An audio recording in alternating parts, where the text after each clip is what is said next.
Hey guys, it's Rowan here for the intro.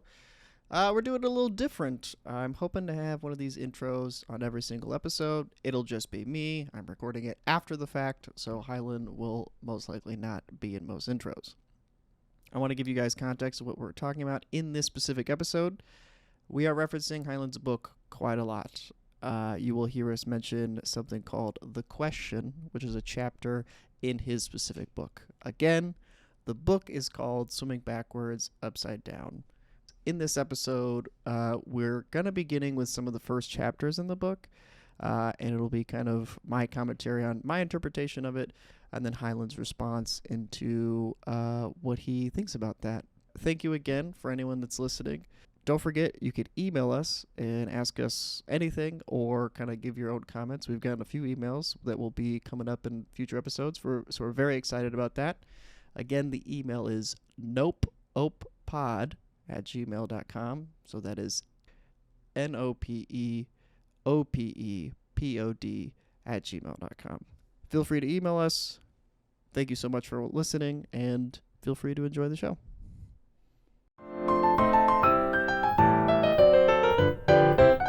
Maybe I'll tell you my initial impression upon reading it, and then you can kind of comment on it. Yeah, absolutely. So the first chapter, you just talk about kind of the whole idea, or I guess you would say like an analogy or a metaphor for how we go through life, swimming backwards and upside down.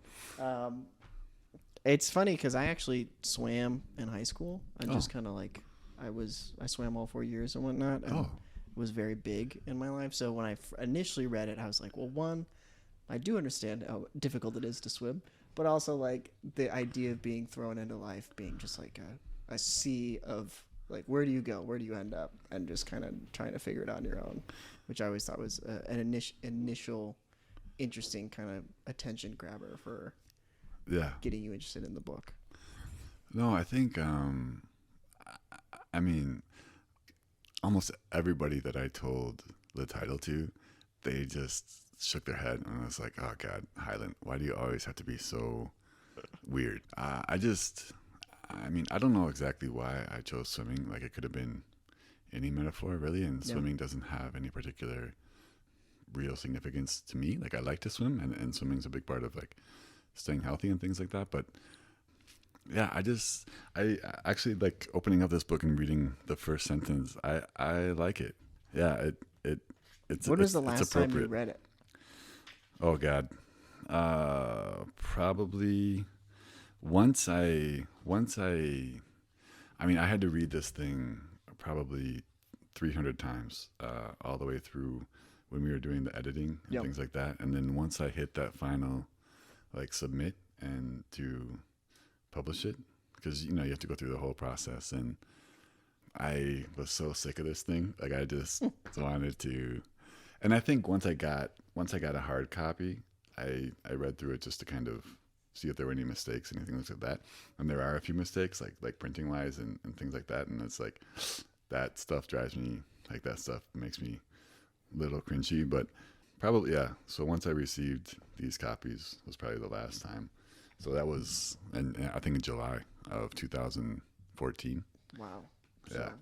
So, a long time ago. Almost 10 years ago, yeah. Yeah, I mean, it's amazing that much time has passed. Well, I think the analogy for swimming is great just because of being thrown into like a body of water. Like, I mean, some people never end up swimming, but like everyone in some way has experienced water, and like the nature of water is unforgiving. Like you hear about all the accidents that I don't know if we talked about this last time, but like with currents and whatnot, being in the ocean is extremely dangerous. Riptides, yeah. Yeah, and it's kind of like I think it's a good metaphor for how it can be in life. Like, well, I think too, like now thinking about it, like if you're in a big lake or ocean, or even like the lake that I grew up on, yeah, currents and wind and waves and things can move you in directions you don't necessarily want to go. And that's true of life too. I mean, life does not always work out exactly the way we want it to, for sure. So, yeah, I think, looking back, I'm like, good analogy, Highland. Well done. Good choice. Yeah, and then the well-known secret, which is the second chapter, kind of talks about Well, I mean, I think I like. I mean, it's only a page, Yeah. but kind of the idea that having to do with failure and the difficulty of just moving forward as an individual. When I was reading this, it was kind of when I was introduced to the book. I think it was around a time where I was kind of coming from a place of feeling stuck or like a failure, just because me personally. So at the time, I wasn't really sure what I wanted to do with my career. Still kind of don't really know. But I just kind of felt stuck. And I was like, well, I can't go work at these jobs because it's not pushing me towards where I want to go. And I felt very much like a failure because I was like, how do I move forward and get going? And then reading this, it was very much like, you can be trained to be a failure. Like, no one starts out a failure. It's a kind of a skill you learn, and there's ways to the next chapter is the simple truth, which are kind of like the ideas of there's a simple truth of there are tools to figure out like how to move forward. Is that a good way of saying it, or is it kind of different from your interpretation of when you actually were writing it? Well, I mean, I love the fact that you interpret it the way that you interpret it, because that's exactly that it should be. It like I'm a little bit hesitant to say, oh no, this is what it means, because I really kind of rebel against that. I feel really weird even writing a book about like telling people how to do things in the first place. I don't think I have that right. I don't think anybody does. I think like self-help books in general are kind of nonsense. So I feel super hypocritical, like having this book in my hand. It's like, what? So it's really strange. I feel conflict about that for sure, but I'm actually really proud of this first sentence. Nobody is born to be a failure. You must be taught how to accomplish this in the same way as one must be taught how to be a success. And then the next sentence, the secret is that we are all achieving success as we define it for ourselves. This is something that has huge significance for me in working with students, because one, I think a lot of the students that I work with don't have a lot of positive role models, don't have a lot of positive reinforcements or teachings about how to actually be successful, or even reinforcements that they can be successful. A lot of the students that I deal with don't have any expectations of ever being successful. Like a lot of kids fully expect to be in jail, fully expect to always be in poverty, never have any real expectations of achieving any sort of success. And so for me, it's really, really important to begin to try to influence that mindset. So yeah, that's a really big deal to me, and it plays a huge part in how I deal with not only students but everybody, but especially students. So I think that idea of what people define success as. I mean, even me with, I think there's just not a lot of good role models just in society and like media today. Like for me, I had a great childhood. I didn't necessarily think that I would end up in poverty or anything like that. But when I got, like out of my parents' home when I was in college, I defined success as monetary value. My whole goal out of college was like, I'm gonna make as much money as possible so I can give it all to my family and make sure that I'm good and just like be financially stable. And then that was my idea of success. Yeah. And I would tell my dad this or like my mom, and they'd be like, that's not like, you don't have to do that. And I was like, no, I got it. Like, don't you lie to me. Like, I know this is what is supposed to happen. So I feel like from the gate, even people with good backgrounds, like the idea of success is definitely hard to define, but I like the idea that you kind of put the power back in the individual's idea of what it is. It's how you define success for yourself. It's not based on what someone says on social media, what someone tells you is what you should define success as. Is whatever you personally feel like, oh, okay, like I did this. And I think once you get later into the book and we start to talk about responsibility, my kind of view on success now is like just taking responsibility. Like if I can take responsibility for something and it works, then I'm like, that was successful. Yeah. And it's not because like, oh, I made this much money this month, or like I did this. It's like, dude, you're laying the path or the stepping stones to live a successful life, which is kind of my way of deeming something successful. Wow. uh, that's incredible. I think you really, really, like, extremely well, like, surmised the whole purpose. Like, that was, I don't know if I have anything more to add. Dude, I Like, told you well, when I read this well book, done. I was like, No, it was very impactful.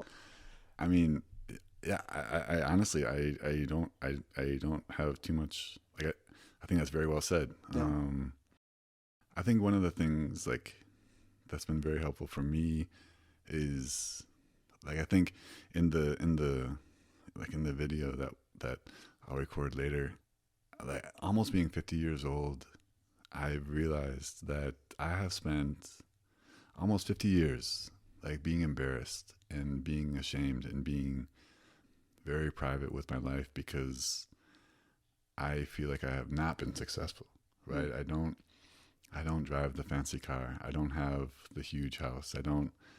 My life is very weird in a lot of ways, right? Like, I'm not married. I don't have kids. I don't have all of these things that I'm supposed to have. Yeah. And it's been a real journey. And just recently, within the past couple of years, I've come to the point where I'm like, Highland, you're okay. You have done a good job. You can take responsibility for everything, like all of it, like the good, all of it, the bad, everything. And there are, like, you should be proud. And it's an amazing feeling. I mean, it's really been very liberating, and it's been really helpful in just being happy in life and kind of moving forward in a way that is really positive and beneficial to me and hopefully to others. But yeah, I think, I'm like I always said, if I wrote this book and one person, it helped one person, that would be a huge success for me. So Yeah. like, for me, you validated my whole reason for. Hey, look Yeah. at that. So I appreciate it. Thank you. No, dude, thank you for writing the book. And I know that we were initially talking a few minutes ago about just how it's not. I don't treat it as a self-help book. To me, it seems like advice. It's not telling you what to do. It's like, hey, here's something that's worked for me. Yeah. You know what I mean? And I think that's huge. Thank you. No, seriously, because a lot of the stuff, like, I've had conversations with my younger brother when we both have gone through, some kind of issues, whether it be mental health or just like our own self-esteem, whatever it may be. And a lot of it was he was reading things or hearing things that were like, this is how you should feel about it. And then it helped him, which is great. Yeah. And then he tried to be like, Rowan, you should do this. And I tried to tell him, like, hey man, I tried. It's not working out for me. And it's especially tough when you're trying to help someone that you care about that's going through a rough time. Yeah. And it's like, this worked for me, this should work for you. It's like, it's all based on the individual, like, it's not a one, it doesn't cure all. Like, it's just good advice. And it's what I like about how small it is and how broad kind of the lessons are, is that you can interpret it in any way. Yeah, I hope so. Yeah, no, absolutely. Like, there are specifics in it that kind of just are like advice on how to view certain things in life. Like, you get into relationships, you get into education, which are very specific, but a lot of the like big kind of chapters that I think are really important are so broad. Like, this is a good segue into the next one. My favorite chapter and the question, which I think that I do this all the time because I'm a bit of a people pleaser. And so the question, I'll have you read the question on page 16, the very beginning of it. But I think that, go ahead. I want you to read it and I'll comment on it after. Okay. So I think this is the question that we are asking ourselves at every moment of every day of our whole lives. It's something that's just innate in everything that we do. So this is it. Will anyone who knows me now or has known me in the past, or anyone that I know now or have known in the past, or most importantly, myself, disapprove of this thought or action. And that is something that I feel like, as a people pleaser, is something that I constantly am asking myself, and then being like, okay, is this specific person going to disapprove of me not wanting to do this specific thing, whether it be taking the tools home or like, you know what I mean? Like there's a lot of things where you'll ask yourself that question. And I've always, I tried to figure out what exactly I was doing when I'm people pleasing, in a sense. Like I asked myself the question, like, why am I doing this specific thing? Like, why do I care so much about this person? And I just love how, like, kind of eloquently that question is put, because it really kind of defines that it's like, it's not necessarily the person you're in front of. It could be your parents. It could be grandparents from the past. Like, it could be anyone in your life will look at this and be like, what do you think? Because there have been decisions or things that I've done that I might think like, oh, what would people in high school that I went to high school with think about me? You know, like, it's the past. And it's like totally not important, but it's something that's Really? in there. Yeah, absolutely. Oh, man. Seriously. I mentioned the people outside because I think all the time, my grandma and grandpa, on my mom's side, we would call them Bama and Bapa. And I think of, I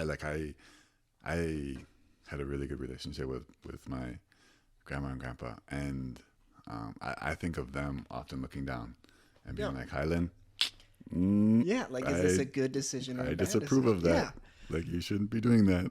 Yeah. And I think that is just something that, why I like it so much is that once people are kind of aware of that this is an option, kind of that, like, I think it's a subconscious question you ask yourself. Yeah. You know, you're not actively thinking it, but just deep down in your subconscious, Yeah. you're like, is this a good idea? Because, you know, your entire childhood, your sphere of influence, you're looking to try and please them. At least that's how I was. Like, as a kid, I was like, I made my dad laugh. Great. I'm going to keep doing things. Or like, I made my mom happy. I made my teachers happy, whatever it may be. And I think once people can kind of be like, oh, okay, that is what I'm thinking about. You can kind of separate and be like, what's good for me? Yeah. Not necessarily what's good for other people, but what helps me in my own life. Oh, man. Wow. You're making me feel very proud. You should, dude. This is I mean, like, it is as of today my favorite book. Granted, I haven't read a lot, but I mean, it was good enough that when I started reading it, I didn't want to put it down, and then I started pushing it on people. I was like, hey man, it's a good read. But I think that question is this is, I think, my favorite chapter, just because depending on the individual, like, it's something that I have struggled with and we've talked about before, just like constantly feeling like I need to please others and never knowing what I really want, because in my head, what I want is I want people to be happy or enjoy being around me. Yeah. So I think that I need to do everything in my power to ensure that they are having fun, that they are enjoying being in my presence. When in reality, I think that's a disservice to yourself, because I think it's not authentic. I think people strive to be around people who are authentic and they are themselves and they disagree. I'll give you an example. There have been times where people have been like, have you seen this movie or like heard this quote? And I'll say that I have when I never have. And it's like, why are you doing that, Rowan? And it's like, just because of that brief, and I'll literally ask myself in that brief moment, I'll be like, do I lie or do I say the truth? And like in the past, I would always be like, oh yeah, I've seen that. Yeah. Family Guy, watch it all the time, or like whatever it may be. Yeah. And now I'm trying to do a better job of like, if I don't know, I go, I don't know. Yeah. And it's such a weird, like, but like that subconscious is asking myself that question of like, are they going to disapprove of me not being a fan of this movie that they love so much? Yeah. And I think it's a deep concern that people are going to not like me because of my views. Oh, absolutely. Absolutely. I mean, fitting in, like that's a huge aspect of the human experience, right? And yeah. So no, I think, yeah. Wow. I don't know. Like, I think you should just talk. I don't have anything more to add. I mean, you're the one who wrote it. This is just my interpretation of it. And I think there's also a ton on this chapter specifically because this is where you start to introduce the idea of responsibility. Because so after that question, which I'll repeat, will anyone who knows me now or has known me in the past, or anyone that I know or have known in the past, or most importantly myself, disapprove of this thought or action? You kind of get into the idea of like, what is the answer to this question? And so if the answer to this question is no, the specific thought or action will never cause harm or damage to you or another. However, if the answer is yes, which is more likely, which for me, it's always, a person will always feel conflict in having this specific thought or taking the specific action.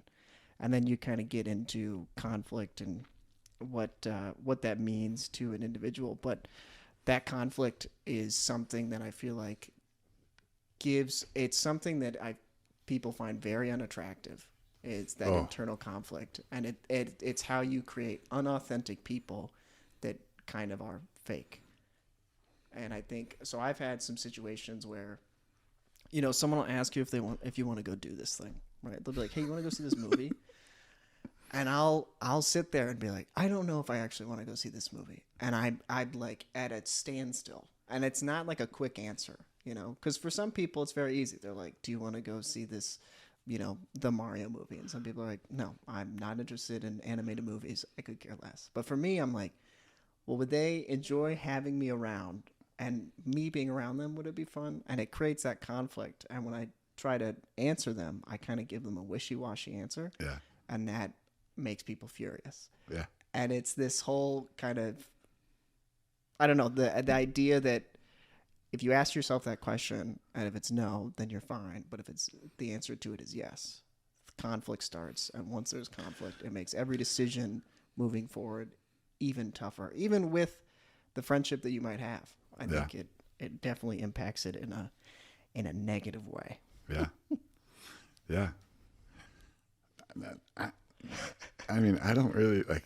I mean, you're killing it. Good. I don't really. I'm glad I am. Yeah. Okay, well, maybe let me ask you a question about it. So you have a quote here: conflict and the experience of conflict is an inherent and necessary component of the human condition. Conflict cannot be avoided. What, to your personal kind of opinion, why is conflict necessary? I mean, because we are humans, like engaged in a social community, and we have different desires, different wants, different needs, different goals, aims, directives, and those are going to be at odds with one another, right? Mm-hmm. Like, you can take it from the very simple of whether or not you want to go to a movie to community-wide, like whether, if school choice is a good decision, right? And to nations fighting wars. I mean, there's like being social beings and having different wants, different desires. I may want something and you may not want something, and it's just there's always going to be a conflict, and there's always going to be a need to be able to resolve that conflict in some manner. And I think a lot of what we're seeing right now is negative conflict resolution, whether on the personal level or national level. Oh man, I don't even want to begin there, but and worldwide, right? I mean, 2 major wars going on. I mean that it's a necessary part of the human condition, right? There's always different wants, there's always different goals, and they are going to be in opposition to each other, and there's going to be conflict in that sense. So, but for this, it's more of a personal and like inner, much more internal. But yeah, you can kind of extrapolate that to the external world as well, and it remains true. Yeah, I think so. I think it's a lot easier for me reading it to kind of be self-aware because of just my age, and I've developed. How is it that you would try and communicate this to the kids you're working with? Because I think they're not as self-aware of what's going on. Especially conflict in school is definitely something that is kind of frowned upon. Like if you're arguing with teachers, it's essentially it's conflict, but how is it that you would try and communicate that idea to, kind of the younger generation and growing up and figuring out how to kind of work through that? I mean, like you get these types of questions in interviews all the time, and my generic kind of cop out answer is like it really is individualized, right? It really depends upon the situation. It depends on the student. It depends on the cognitive abilities, the maturity, things like that. But also, I mean, there's some pretty basic concepts. Like if a teacher asks you to do something and you don't want to do it, that's conflict, right? And you got to figure out, okay, if I don't do this, what's going to be the end result, and can I take responsibility for that, right? If you don't do your work and you get an F in class and have to take it again, is that something you're willing to do? Yeah. If not, then I suggest you do the work. Yeah. Well, it's also like, I mean, me personally talking about how I'm always conscious of that question, right? For kids and people of younger generations, I think they're completely unaware of what they're doing. Like, for instance, when I was in high school, I never really knew why I was doing the things that I did. They just kind of happened. And I'm curious if, the conversations you have with your students, you don't have to give specifics, of course, but have you encountered situations where you can kind of tell that they are self-aware of what's going on? Or is it kind of always something where they have no idea and they're just kind of acting brash? Well, there's a couple things that you got to. Hopefully, I cover all these things. But I mean, the whole reason that I'm doing this podcast in the bigger scheme of things is because one of my students at the high school level asked me for a copy of the book, and I said no way, because they are not cognitively developed at that point to figure out and think about a lot of the concepts in the book. Like it's much more advanced. Just on a developmental level, like the prefrontal cortex of the brain is at a pretty minimal development in the high school level, especially for boys. Really, really minimally developed. So in a sense, they don't, and that's responsible for rationalization, for higher thinking, for analyzing, things like that. And so in that sense, a lot of it is instinctual. A lot of it is just reacting to the situation presented. And there's not a lot of thinking. There's not a lot of like processing consequences, things like that. And so for me, in dealing with these students, I have to keep that in mind, right? Like a lot of times they don't know what the hell they're doing, right? It's like, I just did it. The kid pissed me off and I wanted to punch him. So I punched him. It's like, okay. Like it's a really bad decision and I can process that because but in a lot of ways they can't, right? They're kind of more base mentality said, this is what I want and I'm going to do it. In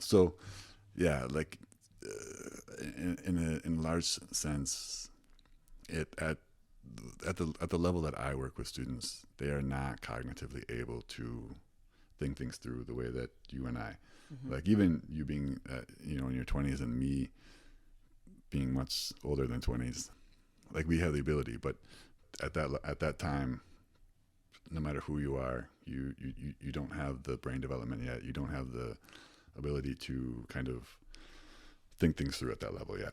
I mean, I can imagine that's a lot of the reason why it's extremely tough for teachers or social workers, whoever it may be, to try and communicate the consequences of their actions. Because I remember being in school and just seeing someone do something or they would act a certain way. And the consequences were never substantial enough that it would make them care. Oh, that's a whole nother topic. But yeah, I think, schools mentalities, schools approaches have changed significantly. There's like the PBIS model, which is the positive behavior. Like that's like where you praise the positive behavior and just kind of intervene on the more negative behavior, but the consequences aren't really there. And that's a huge discussion nationwide, right? Like I've been watching a bunch of videos recently where students are just out of control and there are no real consequences and they know this, right? And so why would they, like, even if they did have the ability to kind of think it through and they know, hey, nothing's going to happen if I tear this room apart or whatever. So that's a huge discussion that I don't really know the answers to, but yeah, that it's on a national level. It's a big topic, and I mean the reasons for the teacher shortages and the just like schools not being able to hire teachers and people not going into the profession is because things are so tough in the classroom, and there's not really consequences right now that like I would have seen coming up. Yeah, I think so. That the question itself, so why it's important to me, and something that like I've realized now is like I'm constantly using it to please people, but being someone from a young age, if they have that positive role model, then it can be used as a positive thing. And I think that is kind of what you've alluded to in kind of the conversations. Like a lot of these students don't have at least one person that they care about their opinion from, you know? Oh man. I mean, I might mention this again and again in this podcast, but like there's a study that came out about 10 years ago, maybe a little bit more than that, but it was called the ACEs, and it's for Adverse Childhood Experiences Survey, something like that. And it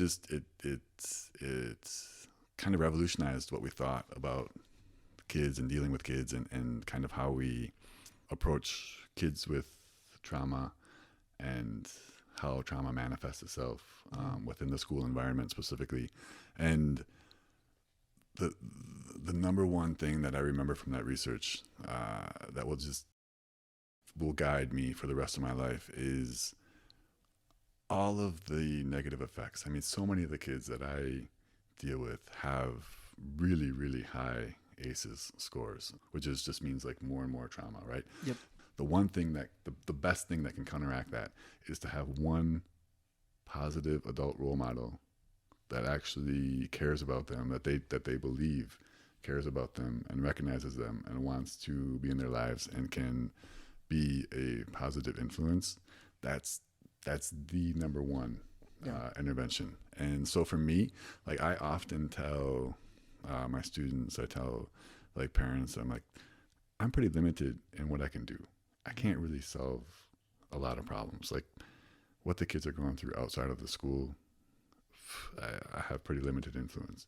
But what I can be is I can show up every day, be there 100%, be present, listen, care, make sure they're fed, make sure they're safe within the school environment. Yeah. And that's really all I can do. Yeah. And in the end, I have to be willing to accept that that's good enough, because a lot of times you go home and you feel pretty defeated and you feel pretty let down and you're like, man, what the heck did I do today? But yeah, that's my guiding principle. Just care about kids. Care about I care about everybody. Yeah. Yeah. Yeah. I definitely think, so we had talked about this before and you had mentioning that to me and us talking about this question. I think there's a direct correlation where that question only matters if you have people in your life that care about you, that you actually care about what they would think. Because if you have no one in your life that has ever really taken the time to consider you, to love you, that question doesn't really matter, because then you're just asking like, all right, what am I going to get out of this? You're not asking if anyone in the past is really going to care, because you're not thinking about them because they never were thinking about you, I guess. That's super interesting. I don't know how to respond to that.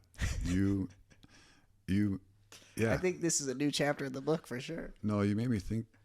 Yeah, I mean, because now I'm thinking about Because I'll reread the question just so we can rephrase it to keep it. Will anyone who knows me now or has known me in the past, or anyone that I know now or have known in the past, or most importantly, myself, disapprove of this thought or action? If you always ask yourself that question and yourself, you don't disapprove of it, but people in your past might, then it would kind of create conflict and you would not do it. But if you only are thinking about yourself and there's no one in the past that has ever taken the time to care for you, then the answer will always be no to the question. And then you'll always do whatever you want and not really have that conflict. Oh, man. Rowan, you're messing with my mind right now. I can't. You took it deep. You took it deep. I think you are more advanced in this thinking than I am. I wouldn't say that. I didn't write a book about it. Yeah. No, that's.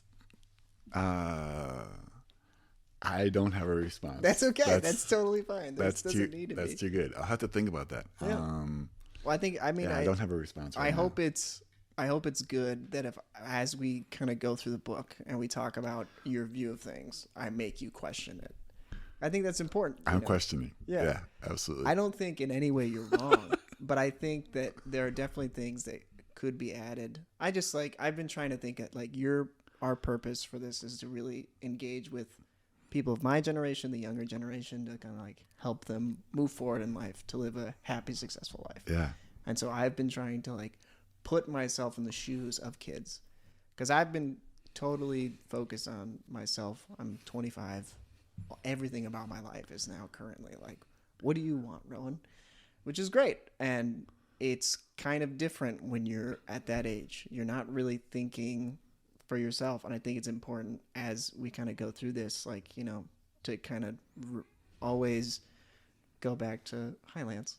We should always go back to what are kids' point of views, because these teachings are great for young adults and people of my age, but I try to think of how could this apply to someone of the younger generation and how could it be communicated to them in an effective way.